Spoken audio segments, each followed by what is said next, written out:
Hi, it's me, Bibi. So kay birthday man na ng isa mo ning hanyo siya nga magpa-photoshoot daw siya kay para na siya pang profile ba. May kalit rin siya tunga sa balay ana dayon siya nga siyang birthday biya nako karon 28 tas giingan sab nako dayon unsay labot nako mo man guroy nangutana.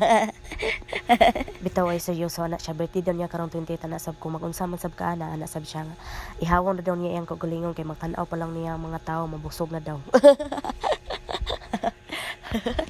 Mong ako siyang giingnan nga picture-picturean teka tas makeup-makeupan sab teka gamay pero dapat i-vlog nako kay kapoy pud picture. Sugot ra pud biya siya. Kanang pagka-makeup rin na siya kay para pud mo anyag-anyag ang naong ba. Kay di biya ta professional mo makeup. Professional, may professional pang nalalaman. Dendara ha kay kilay-kilayan na nako kay para po niyang picture ba na ay makita ang mga itom-itom pud gamay din apoy kanang paping-ping para blush on pud gamay ba para pud mo anyag-anyag ang naong ba na gipailis na nako siya dara kay hapit na sab siya na human og makeup kunuhay tas gipugnan na sab nako iyahang buhok. Then fast forward no nang picture na jud mi wala jud laing background dali ra jud sa portahan madali kay dali ra sa bantang ang hayag. Awa ra gud na sino ka dyan, Iris? Grabe ang ayana kaayo oy kagwapa ana.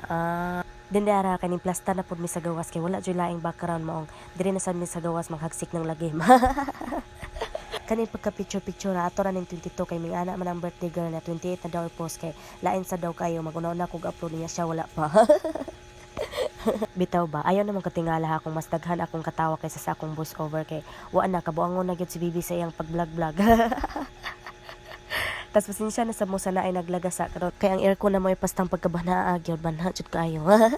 Aircon. Sana all na aircon. Mas okay jud diri sa gawas kay feel na ko nindot siya ba. 18 birthday na din niya pero tan-awon siya mura na siya 20 kapin ba. 20 plus. Kay dako man kay siya dinadala good food. Di gyud basta-basta among kaliwat basta yung pagkagupaha. Yeah, sayang ka pa rin ha.